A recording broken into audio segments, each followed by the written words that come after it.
edition here of Jazz 313. In the background, we listen to a little bit of Horace Silver's song for my father. But this edition is called Your Vagina is Not an ATM Machine. Your penis is not a checkbook. The reason why kids can't read is really the breakdown of the family. And when I say the breakdown of the family, the mother is the first teacher. I want to just get right into this lesson. I want to read something by President John Quincy Adams. The foundations of our nation's morality must be laid in private families. In vain are schools, academies, university institutions.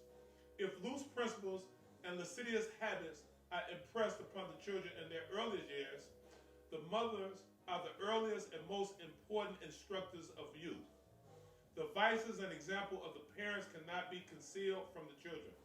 How is it possible that children can have any just sense of sacred obligations or morality or religion if from their early infancy they learn that their mothers live in a habitual infidelity to their fathers and their fathers are in a constant infidelity to their mothers?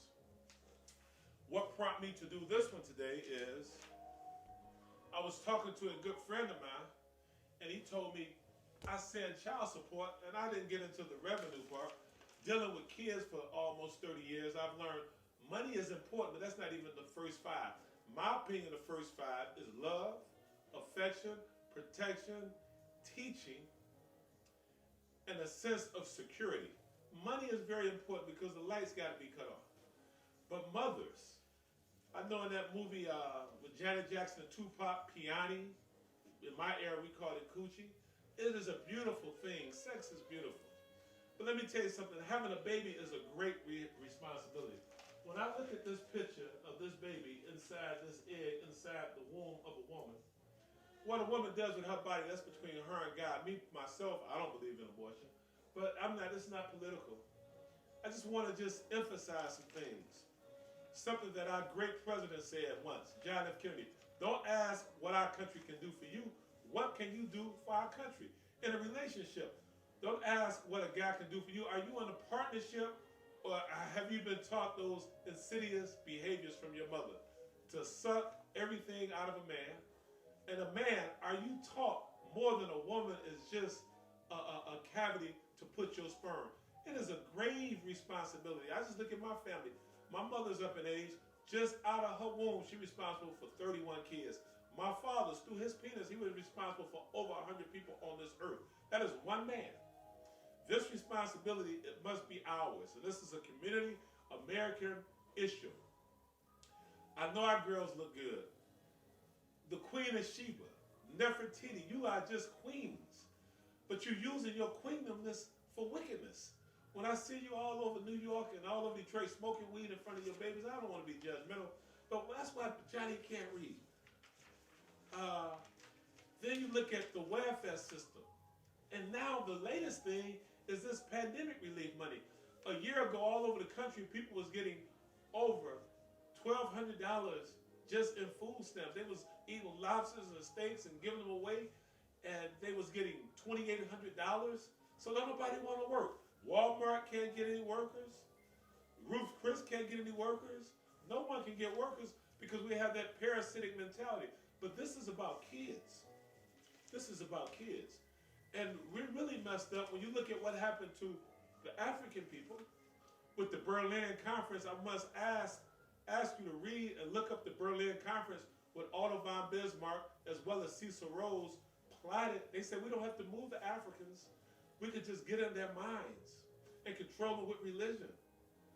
You look at Africa, the most richest continent on earth, the gold, platinum, uranium, cobalt, silver, gold. But the European colonizers came and took it out. And then, right now in America, we're still falling into the Gucci trap. We fall into the materialistic trap. But the most important trap is the breakdown in our families. I'm one to say, listen, I didn't do it right. I was a heathen. I was taught by men not to understand and protect a woman like I should. It took me till I was 30 years old. I heard Minister Farrakhan say, protect the female. And when he that just blew my mind. And I just look at the men right now, they are in worse shape. What are we going to do as a country if nobody want to work? If everybody trying to get whatever they can out of the country? I'm just going to give you some solutions, and we got to admit to this problem. This is something I just thought about. This came about today. I had to put this one out. But the 7 traps, women. President Nixon told Wilt Chamberlain, Sammy Davis Jr., he didn't want the black vote. He said, I don't respect anybody who don't take care of their kids. Number 2, self-hatred, jealousy, envy. No strategic plan from clergy or leaders, the same old, same old. Albert Einstein said, keep doing the same thing. That becomes insanity. If you keep teaching your daughter how to trick a guy for some child support, or if a guy just keep chasing a woman for a booty, we're going to be in this same position. And I don't want to sound crass or judgmental, because I was a part of this. Another one is lack of respect for life and family. Women, they dress like whores. When you wear those tight things, a man, I mean, you guys, for a heterosexual man, when you wear those leggings, I mean, it's hard not to look. It's hard not to lust. But you know you have infinite power that God give you. But also a man, we must be disciplined. We must look at every woman as our daughter, our sister, our aunt, our cousin, or in some cases our mother. And women, you must carry yourself in a cultural way where you demand respect. When you go to Saudi Arabia, you don't see a woman got her booty all out. When you go to Japan, you don't see a woman got her booty all out. But even the nuns have some modesty. You are a beautiful woman. It's hard. I'm a man. I'm a man. But guess what? You control the next generation. My mother, 31. My father, over 100.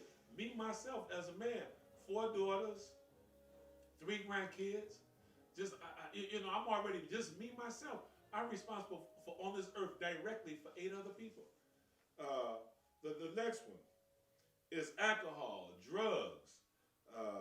You want to numb yourself from reality. Everybody want to smoke a blunt, think that's normal, that THC is in your brain, and you're going to smoke it. I can't. But when you're pregnant, you see this umbilical cord. You're getting the baby high. You go down to these hospitals, Harlem Hospital or Detroit Receiving Hospital, see these crack babies. That baby don't deserve that. Come on, woman, wake up. And I'm not blaming on the woman. Man, God put us in a position to lead and be men.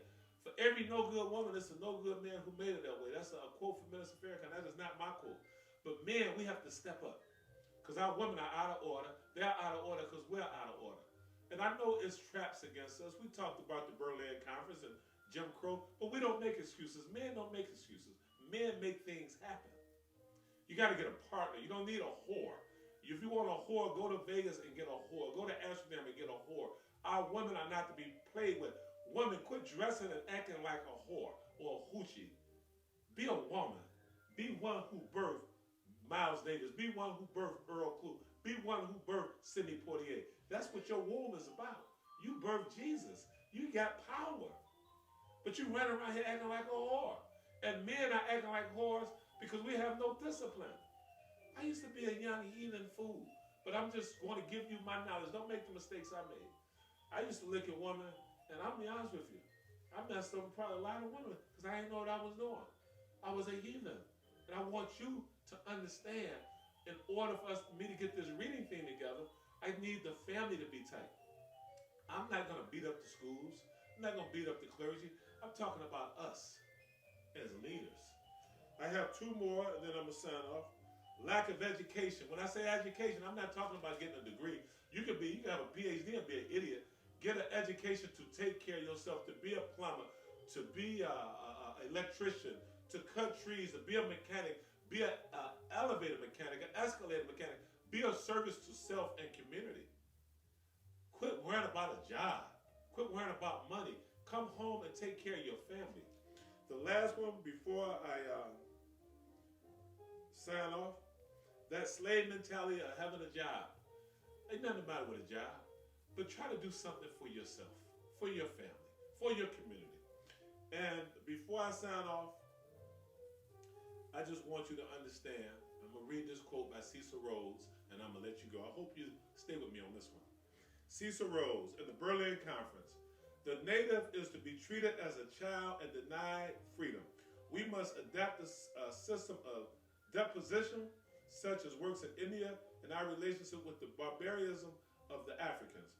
For those who don't know what deposition is, an exercise of absolute power, especially in a cruel and an oppressive way.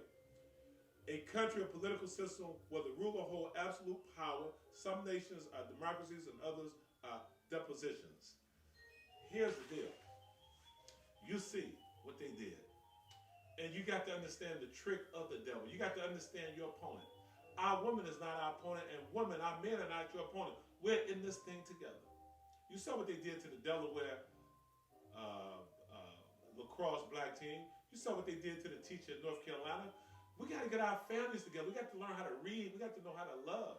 Until we meet again, this is Jazz 313, and this is a special edition. This has nothing to do with jazz.